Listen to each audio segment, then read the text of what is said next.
Vamos dar continuidade ao nosso curso de mecânica quântica, dando sequência à nossa revisão de física moderna, e agora nós falaremos de produção de pares.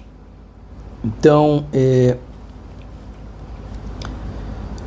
nós podemos dizer o seguinte: a compreensão da produção de pares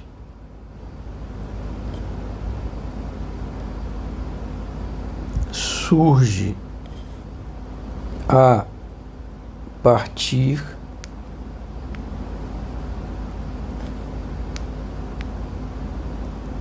da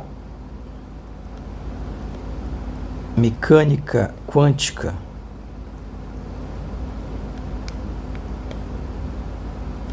relativística.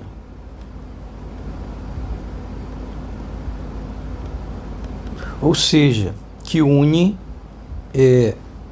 a mecânica quântica e a relatividade especial, né? O que nós vamos estudar nesse curso não é mecânica quântica relativística, é mecânica quântica não relativística, né? A formulação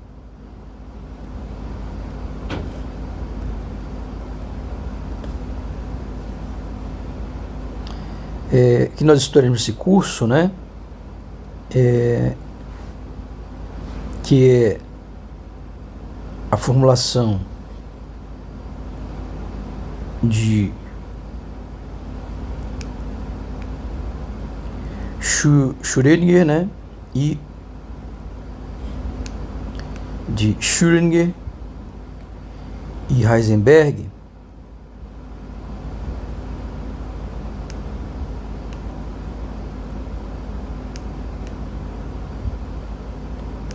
que é o que a gente vai estudar nesse curso, é a mecânica quântica não relativística. Mecânica quântica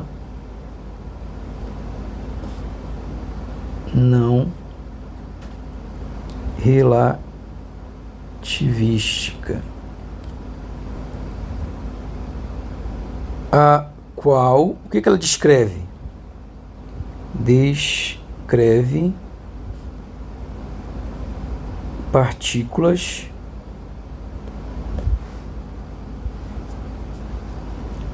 em baixas energias, né? Partículas quânticas, ou seja, em regime quântico, né?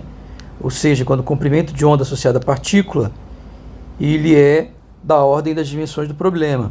Então descreve partículas em regime quântico, né? Ou seja, quando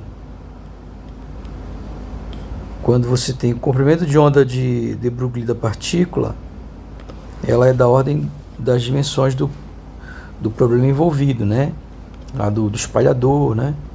A qual descreve partículas em regime quântico em baixas energias.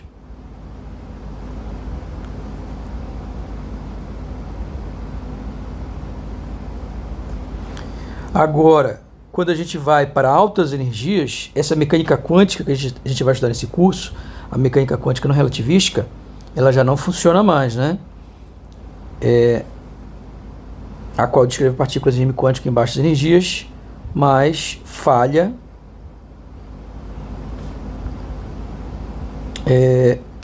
na descrição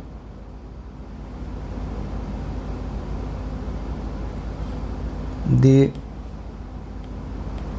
partículas em altas energias.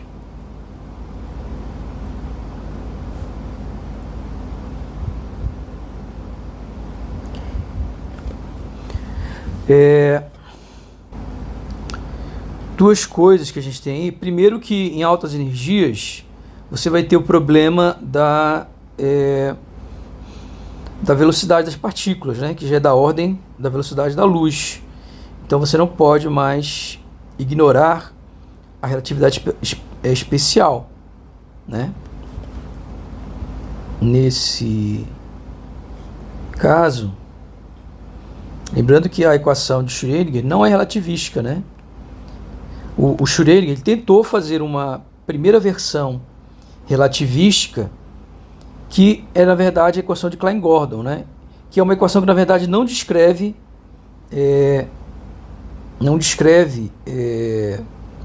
férmions.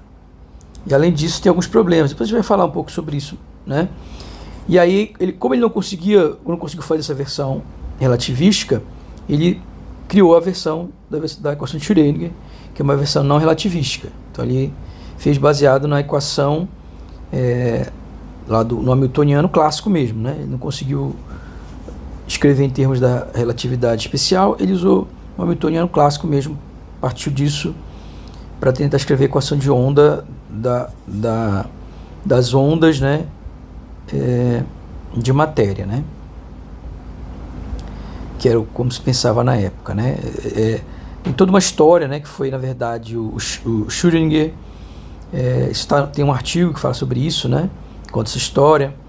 Ele era um professor ainda novato e o Debye foi quem o instigou a estudar esse problema. Aí o Schrödinger faz uma apresentação, né? E o Debye fala mal da apresentação porque ele não apresentou a equação de onda do problema, né? Era para ele elucidar o trabalho do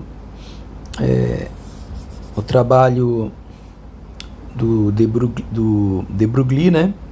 Então ele pega e simplesmente faz, aí sim vai trabalhar numa equação de onda, produz a equação de Schrödinger, né? E revoluciona, né, a mecânica quântica.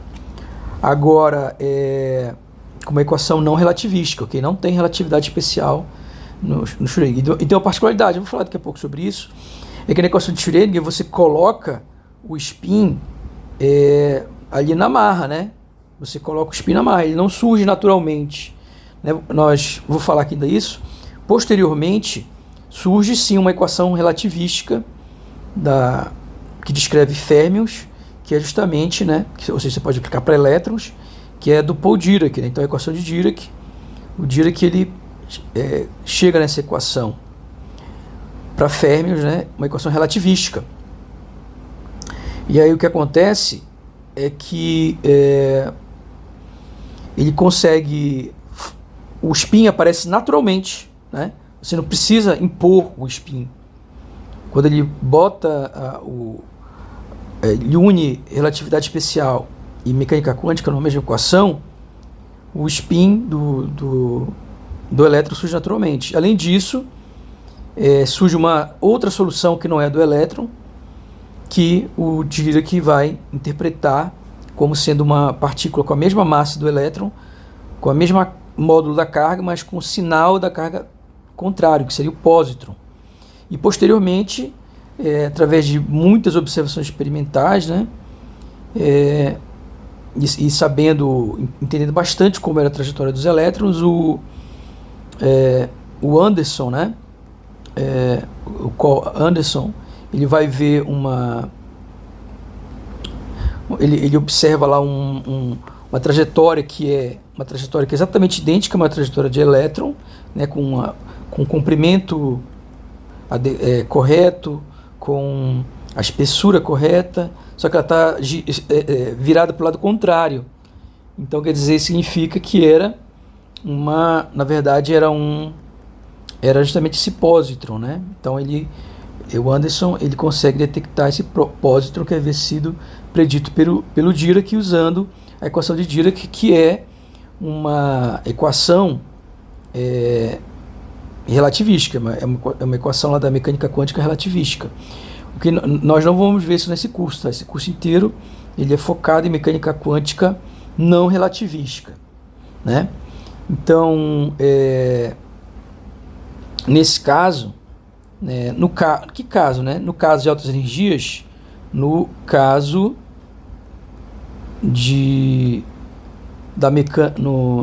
vou botar assim, na mecânica quântica fica melhor. Vou colocar assim,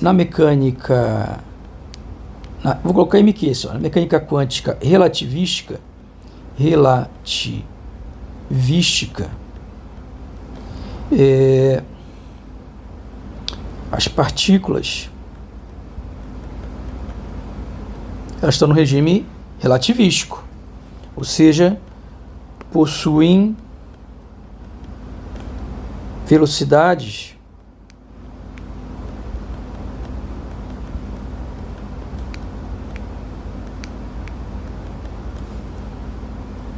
da ordem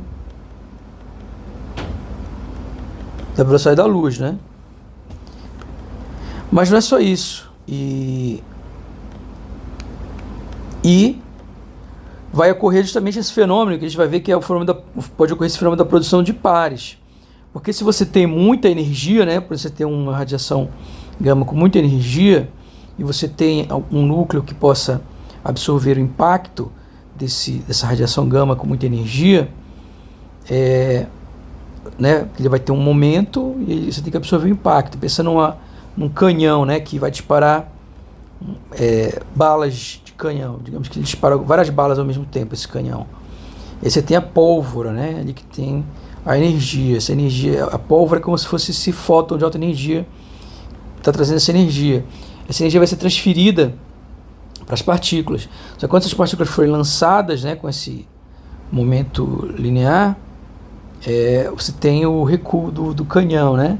Então como você tem esse elevado momento, você tem que ter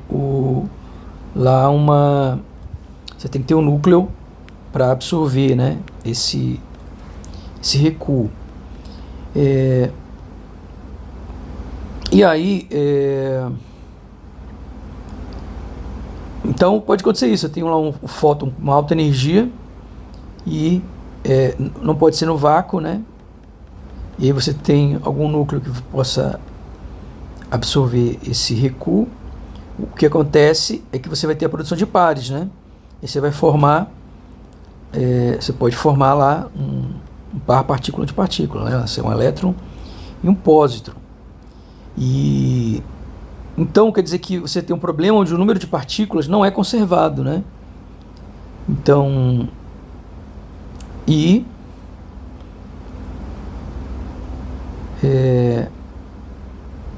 o número de partículas não é conservado.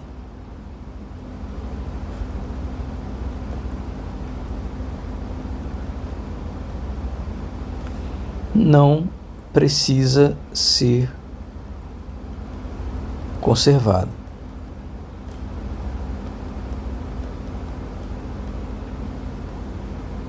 Já na mecânica quântica relativística, a mecânica quântica não relativística, esse número de partículas ele precisa ser conservado, né?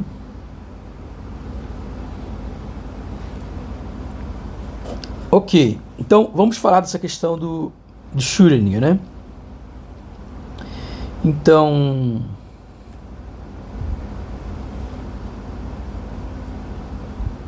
em 1925, o Schrödinger ele vai, então, Erwin Schrödinger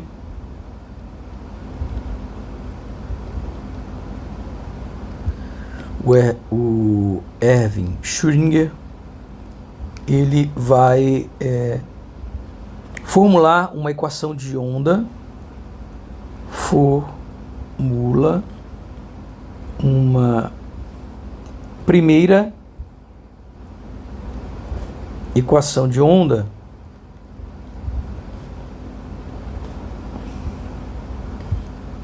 da mecânica quântica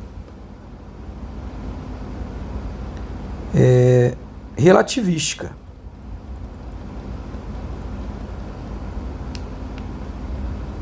Só que ele descarta essa equação, né? Então, que hoje em dia é conhecido, né, como depois foi resgatada. Primeiro que ele estava usando errado, né? Que ela não poderia ser usada para férmions, né? Então, essa equação hoje é conhecida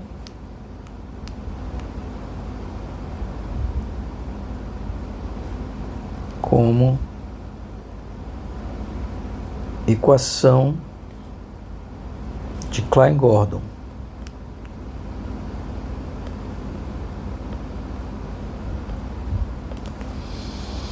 Ok,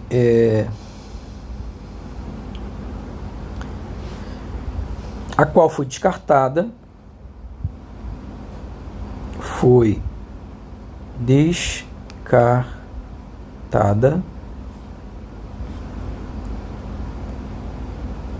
por prever densidades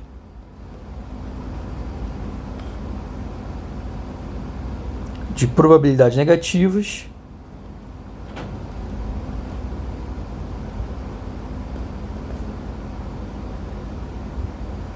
que é absurdo. E além disso, ela previa tudo errado, né? Porque ela não se aplica, na verdade, ao elétron, aos férmions, né?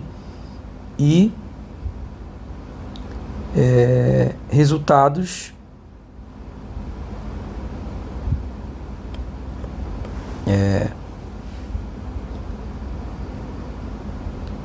incorretos para o elétron.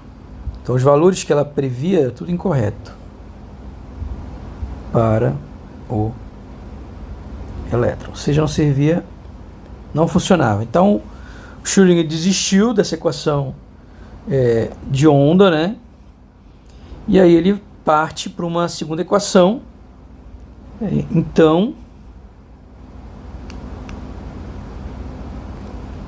ele parte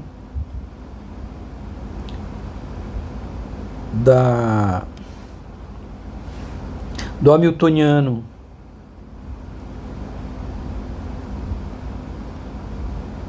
clássico,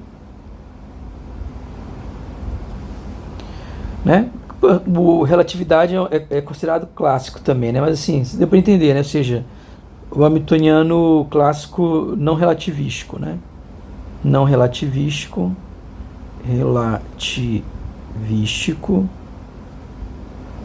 para obter sua equação,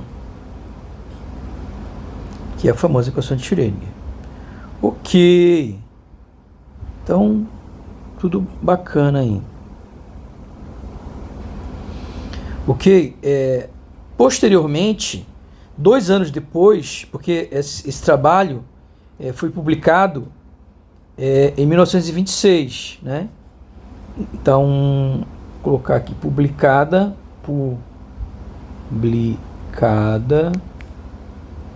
em 1926. 2 anos depois, o Dirac conseguiu fazer o que o Schrödinger não havia conseguido, né? Então, em 1928, 2 anos depois da publicação da equação de Schrödinger, o Paul Dirac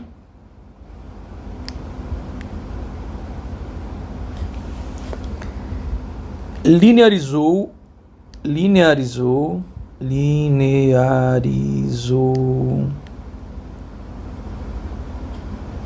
o hamiltoniano,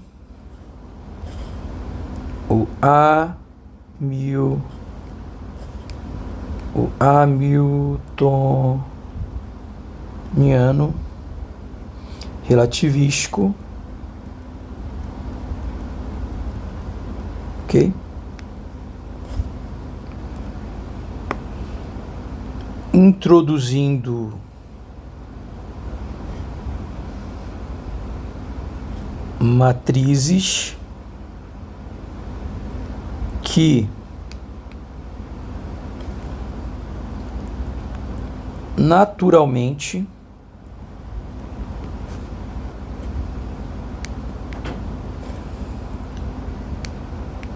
fizeram emergir o spin do elétron. Então, nessa formulação dele, né, desenvolvendo essa equação, o spin do elétron ele surge naturalmente, né? Não é uma coisa que você coloca na mão, né, como é feito, como a gente vai estudar na equação de Schrödinger, né? a equação de Dirac, né, que foi a equação que ele encontrou,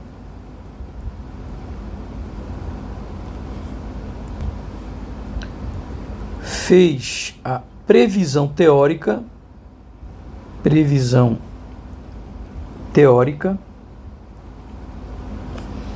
de estados de energia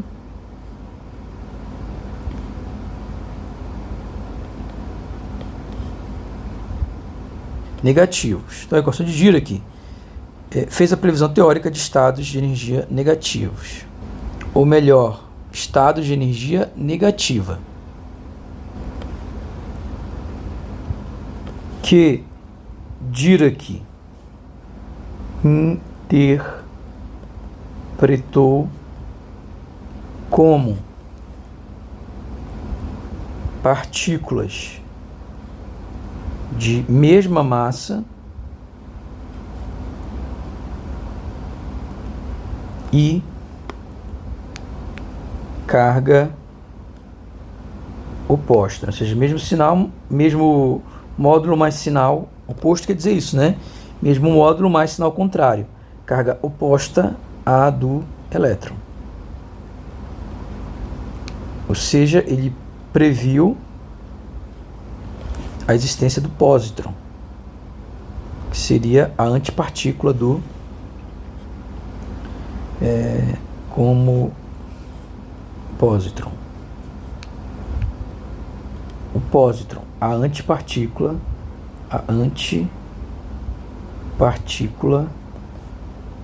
do elétron. Ok, em 1933, o Dirac e o Schrödinger dividiram, né, o Nobel de Física pelos seus trabalhos, né, em mecânica quântica. Bom, a confirmação experimental da existência do pósitron, ela se deu em 1932. Então, Carl David Anderson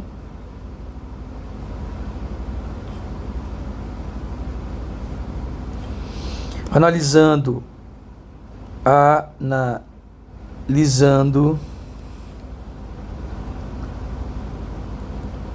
rastros, né? Rastros de raios cósmicos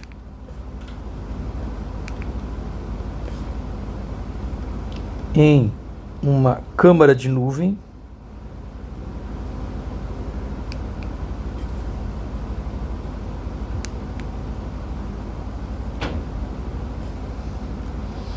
identificou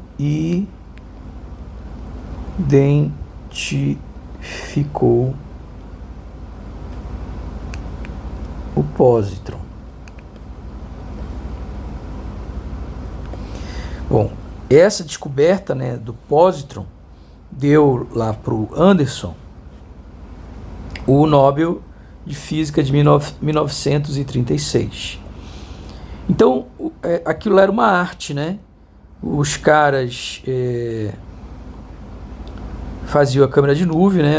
Tinham aqui um vapor de álcool supersaturado, né? E aí, quando as partículas cruzam isso daqui, não sei se você já viu uma câmara de nuvem, né? Elas vão deixando aqueles rastros, é bonito, né? E aí ele ia tirando as fotos, né? Disso aí.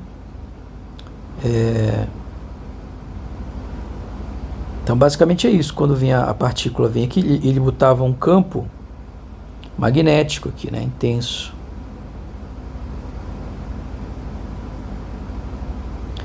Então, o que ele costumava ver? Vou até copiar aqui. O que ele mais via nessas câmaras eram duas coisas que ele via bastante nessas câmeras, eram prótons, né, e elétrons, né? Ele via várias coisas, mas o prótons e elétrons era bem comum, porque quando você tem os raios cósmicos, o que vai ter em maior quantidade são aquilo que é mais estável, né? Óbvio. Que o que é menos estável vai existir durante um tempo menor. Então, o que é mais estável? Elétrons, né? Prótons, partículas alfa. Então, na época, na verdade, ele só se conhecia poucas partículas. Então, mas eles deram sorte, né? Que essas poucas partículas já adiantavam, já serviam com essas poucas partículas, porque o que mais tinha no raios cósmicos era realmente de partícula negativa, era o elétron, né? O que mais tem no raio cósmico. Então, o experimento dele era o seguinte: ele colocava aqui no meio uma barra de chumbo. Para que essa barra de chumbo bem no meio aqui? Essa barra de chumbo bem no meio era para o seguinte: era para quando a radiação viesse, ela batia na barra, perdia energia, e com essa perda de energia, a curvatura, ou seja, o raio ficava menor. Então, quando ele via um raio maior de um lado e um raio menor do outro lado, ele sabia que o feixe estava vindo do lado onde o raio era maior. Por exemplo, nesse caso aqui, se viesse um elétron aqui, então aqui é o B, ó. Se um elétron viesse aqui, vou colocar até a cor aqui para poder...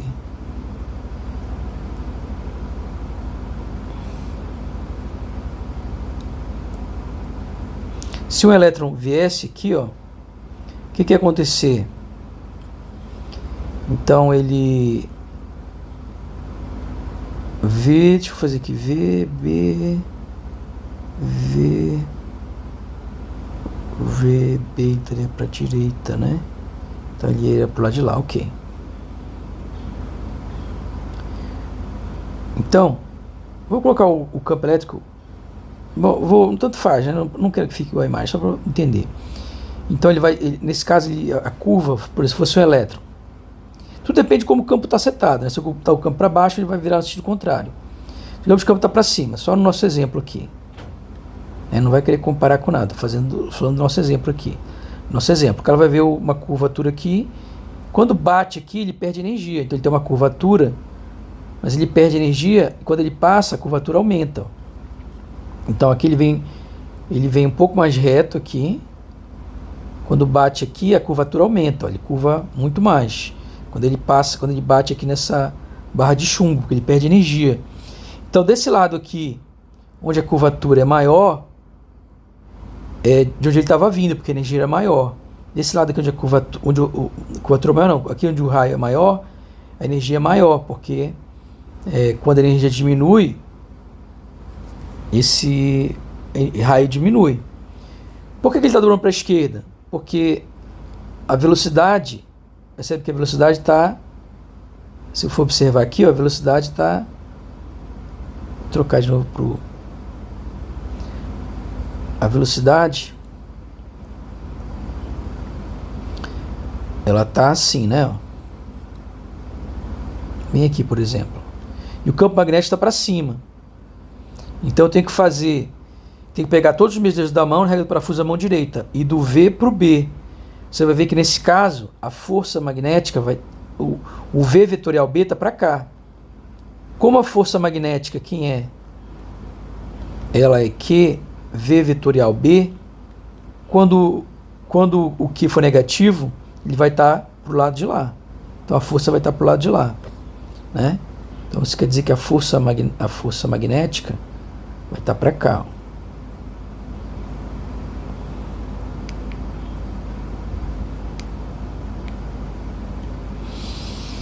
Ok, e aí faz essa curva. Aqui é a mesma coisa, eu posso colocar aqui uma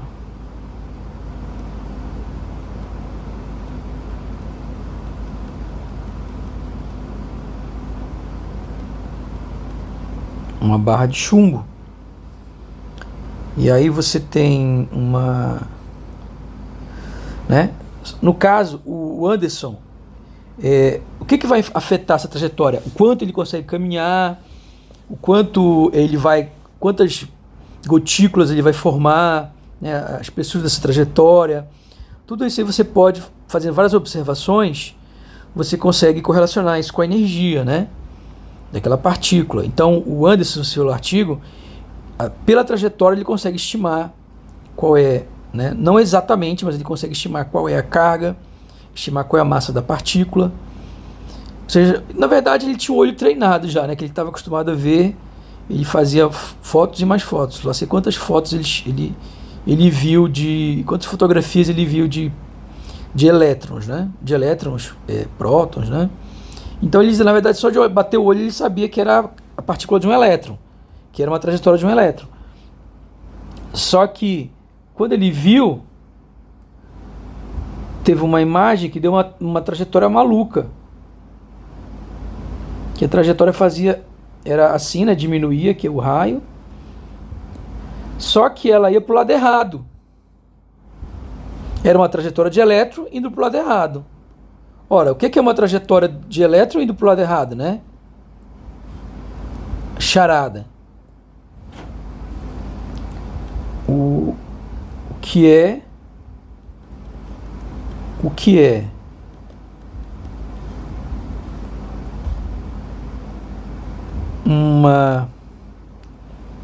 um elétron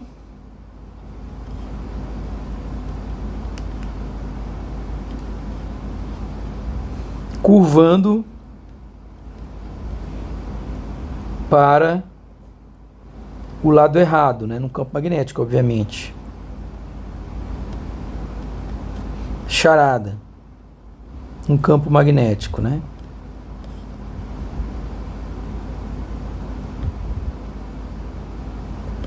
E a resposta é um pósitron.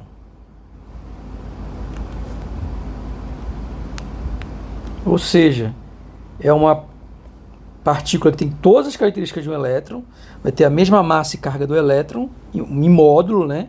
Mesma massa e carga em módulo, mas a carga será positiva, ela vai estar virando para o lado errado.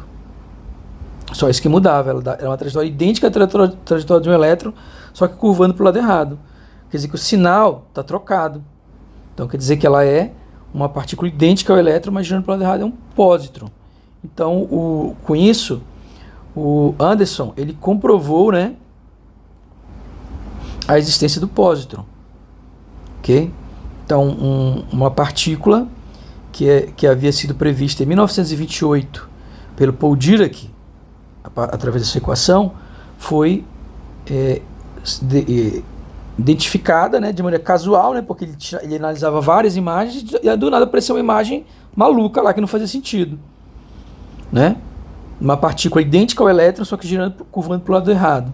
Só esse problema, ela estava curvando para o lado errado, ou seja, a única coisa que estava errada era o sinal, ok? Era a única coisa que estava errada, era o sinal da partícula. Então, era um pósitron, ok? Vamos continuar. Então, vamos para o fenômeno da produção de pares. Agora sim, né? Produção. Então, nós já vimos a importância da produção de pares, né? Porque ele é um fenômeno que está relacionado com a mecânica quântica, uma mecânica quântica relativística, que a gente não vai estudar, a gente vai estudar mecânica quântica não relativística. Então é importante a gente entender que o que a gente vai estudar nesse curso não se aplica a qualquer situação. Ela se aplica a situações, como eu falei anteriormente, de baixa energia, né? Quando você tem partículas com altas energias, essa física que a gente está estudando, ela não vai funcionar, okay? Justamente porque você não pode mais prescindir da relatividade especial, que ela não está inserida nas equações de Schrödinger, né? Então, basicamente, que você tem uma radiação gama, né, de alta energia. Você tem um fóton de alta energia, ele vai dar origem, ele some, né, e dá origem a um elétron e a um pósitron, ok? Pósitron, só para lembrar, né, ele é o símbolozinho do elétron, só que em vez de menos é um mais, ok? E aí a gente tem algumas coisas que a gente tem que observar, né, no produção de pares. Primeiro é o limiar energético. Aí é uma conta simples, né? Uma conta bem simples. Deixa eu só colocar aqui.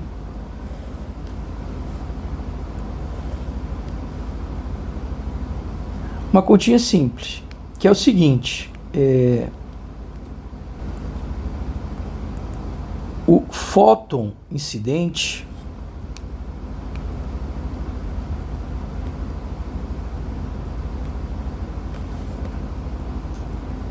deve possuir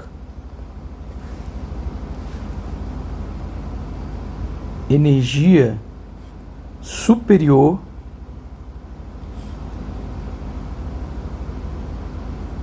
à massa de repouso do par. Óbvio, né? Você tem que ter conservação da energia. Então, se o fóton não tiver energia, se a energia desse fóton, por isso que eu digo que tem que ser muito energético. Se a energia dele não é suficiente, ele não vai dar origem, né, a um par. O mínimo que ele tem que ter é a energia suficiente para produzir um elétron e energia suficiente para produzir um pósitron. Como o pósitron e o elétron têm a mesma energia, ele precisa do quê? É necessário que a energia do fóton, H ômega, então o fóton incidente tem uma energia aí H ômega, e essa energia tem que ser maior do que 2 vezes a massa de repouso do elétron C ao quadrado, que é aí a energia, né, de repouso do elétron. Isso daqui, né, massa do elétron de repouso do elétron é conhecida, a velocidade da luz é conhecida, o número 2 é conhecido, e esse resultado dá aproximadamente 1,022 mega elétron volts. Então, mínimo, né, para que exista a possibilidade de ocorrer a produção de pares, é que esse fóton ele traga uma energia, né, esteja transportando aí uma energia, ele tenha uma energia de 1,022 mega elétron volts. Outra questão importante é a questão, não é só conservar energia, né? Na física é sempre duas coisas, né, que a gente, basicamente quase tudo na física é sempre as mesmas coisas que a gente está falando: conservação de energia e conservação do momento, né? Conservação do momento. Então é as coisas que a gente mais fala na física o tempo todo, né? Conservação de energia, conservação do momento, coisa que a gente está sempre falando essas duas coisas, né? Então, da conservação de energia tem isso aqui, ou seja, a energia mínima que o fóton precisa ter para que ocorra uma produção de pares, né, é 1,022 mega elétron volts. Um problema da conservação de energia é que o processo não pode ocorrer no vácuo. O processo não ocorre no vácuo, né? A formação de pares não ocorre no vácuo, tá? Então, a formação de pares, né, é um processo que não ocorre no vácuo. Então, a gente precisa, né, de um campo externo para absorver esse recuo. No caso, é o campo elétrico de um núcleo atômico pesado, né? Então, a gente precisamos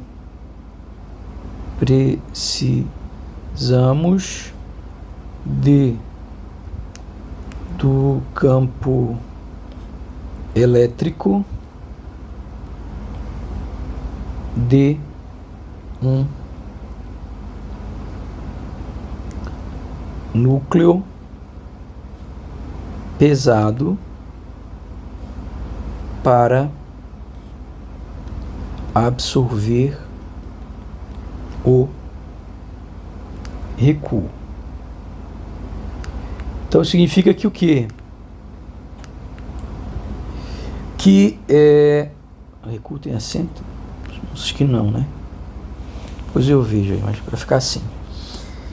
Ok, então você precisa de um núcleo pesado para absorver o recuo, né? Ou seja, tem um momento aí elevado, né?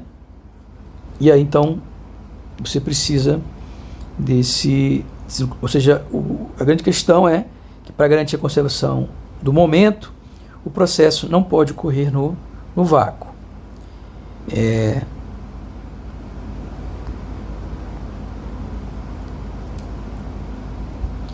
Bom, obviamente que além essa energia, em parte ela vai ser usada para criar isso aqui, mas ainda tem que ter energia das energias cinéticas, né? Ela tem que ser maior porque tem que sobrar energia, né? Tem que sobrar energia para energia cinética para que essas partículas se movimentem, né? Ok, isso aí meio óbvio, né?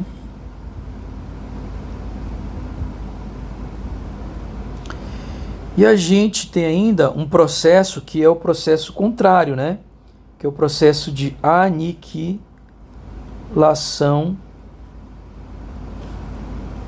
de pares.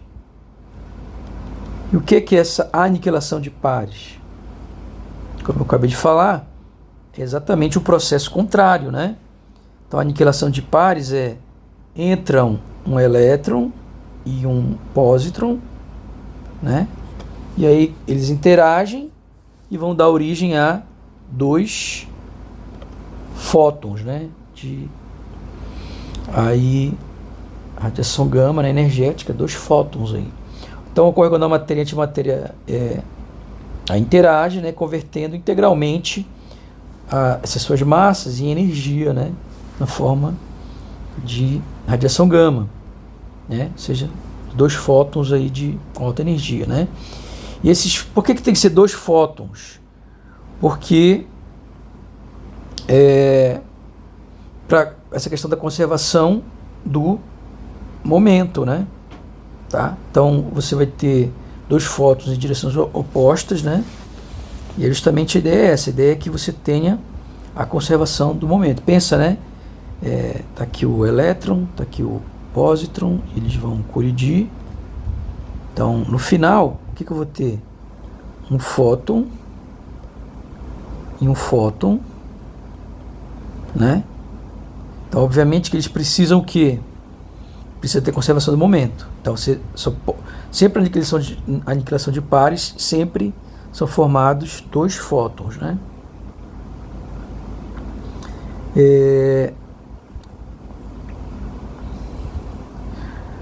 A aniquilação de pares, ela é sempre precedida pela formação de um positrônio. Então, ela é sempre precedida, é assim que escreve. Bom, depois você vê, né? Não é aula de português. Sempre precedida por a formação de um positrônio. Formação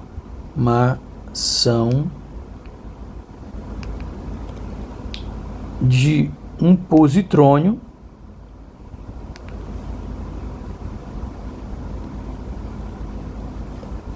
Então vamos colocar aqui, ó, colocar até em vermelho, positrônio. Eu vou escrever melhor, né, que tá muito estranho aqui. Deixa eu escrever bem direitinho.